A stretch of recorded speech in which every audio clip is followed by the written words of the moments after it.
হবে। বেশ, আমি নৃত্য করতে পারি, আমার সঙ্গে ভালো করবে সেইটাই নৃত্য করবো। বেশ, ওরে ওষা নাচে নাচে রে ওষা, বারের প্রহরারি ওষা নাচে নাচে রে ওষা, বারের প্রহরারি ওষা নাচে। আরো মোহরা জানে কন্যা ওষা, নিহিত ভালো কারে ওষা নাচে নাচে রে ওষা, বারের প্রহরারি ওষা নাচে। ওরে প্রথম প্রণাম করি ওষা আমার স্বাধীনতা গো ওষা নাচে। আজ তার পরেতে প্রণাম জানাও আমার ইন্দ্রদেব পাহাড়ে ওষা নাচে। আজ ভদ্র ওষা হাওয়া পাবো জানালে ওষা নাচে।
বলুন মায়েশ্বর। এই ইন্দ্র সভায় দেখে নি আমাদের যে অপমান হয়েছে, এই বিচারটা বেশ, এই সূক্ষ্ম বিচার আমাদের চাই। তোমাদেরই বিচার আমি এখন করছি।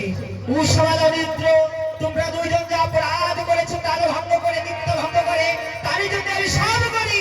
ষোলবচ্চ যদি মত্ত ধামে জন্ম গ্রহণ করি। ভালো কর্ম হয়ে করি, যেমনি কর্ম করেছ তেমনি ফল। যাও 16 বছরের জন্য ধরাই গিয়ে ভ্রমণ করো। চলুন চলুন ব্রহ্মাদেব। কি করবো আজ বিনা অপরাধে কেন ওইসব গলি করবো? আজ তোমরা তার ভঙ্গ করে যে অপমান করেছো, তারই জন্য অভিশাপ করলে। আপনার বাপ পয়সা থেকে পাত্তা মানে 20 মিনিট হয়েছে, তাই তুমি নৃত্য ভঙ্গ হচ্ছে করবো। যা বলেছি তাই হবে। এই তো। আমার হাসতে করে দাও, আমি ধরা ধারে কিনে তো অনেক খেলা খেলবো তাদের নিয়ে। কি খেলা খেলিবে? একে নিয়ে কি করিবে? দেখে নিয়ে মামা পূজা পূজার তালে তাদের নিয়ে যাও। কতদিন পরে ফিরে দেবে কতদিন পরে ফিরে চাও ইন্দ্রদেব। 16 বছর হইতে একদিন বাকি থাকিবে আমার পুষ্পরাজের সরোজ নদীর তটে সেইখানে উৎসবকে সসম্মানে পালন করিব। তাই হবে 16 বছর পূর্ণ হতে একদিন থাকবে বাকি, সেদিন তোমার পুষ্পরাজ যাবে সরোজ নদীর তীরে, সেদিন তোমার উৎসবকে হাসতে হাসতে তুলে দেবো তোমার সেই পুষ্পেও রাখবে। এই নাও, এই দিলাম উষা আর অধিক দুর্যোগে। তো মা এইভাবে তো যেতে পারবে না আমার তবে সঙ্গে, কেমন হবে মা? তোমাদের যেতে হবে, ত্যাগ করতে হবে। ওই দেখা যায় সরোজ নদী, ওই সরোজ নদী হইতে স্নান করে এসো, ছেলে দেব অগ্নিকুণ্ড, তার 7 পাক প্রদক্ষিণ করে অগ্নির ভিতর তোমাদের দেহ বেশ তাই হবে।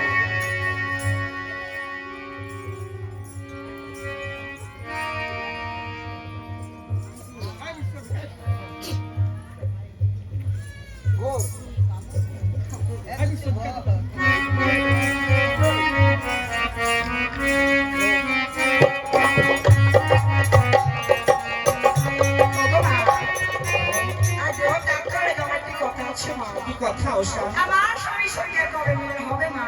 জানো ওষা, তোমার জন্ম দেব আমি উঝানি নগরে, তোমার স্বামীর জন্ম দেব চম্পক নগরে। যেদিন চম্পক নগরে চন্দ্রাধিকারীর পুত্র লক্ষ্মীদার যাবে বাণিজ্যের তার উঝানি নগরে, সেখানে নতুন বেদে তোমার স্বামীর সঙ্গে প্রথম মিলন করি। বেশ, বিবাহ মতে হোক ডাক করি মা। বেশ,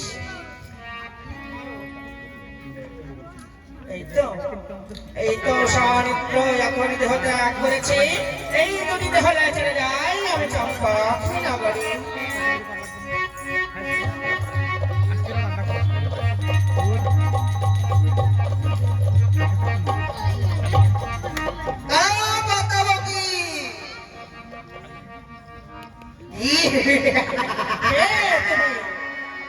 আমি গো, কিসের জন্য এসেছে তাহার? তুমি কিসের জন্য এসেছো? এই দুটি দেহ চলে যাবে আমি চম্পক নগরে, আমাকে বাধা দিও না। পদ্মাবতী, তুমি কি জানো না যেদিন কেউ মরে যায় শুধু তোমার অধিকার হয়, তাহলে তুমি কিসের জন্য এসেছো? তুমি কি জানো না যাহাকে মনসা দেবী একবার বিষ্ণু জ্বালিয়ে ফেলে দেয় তাহার পরে অধিকার নমস্কার হয়। পদ্মাবতী, তুমি আমার খাতের ফসল কেড়ে নিয়ে যাবে, আমি কি দাঁড়িয়ে দেখবো? তবে কি চাও তুমি?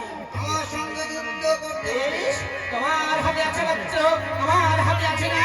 এসো এসো তোমরা, যে তোমরা মিটিয়ে তোমার যুদ্ধের সাথ। তাহলে এসো।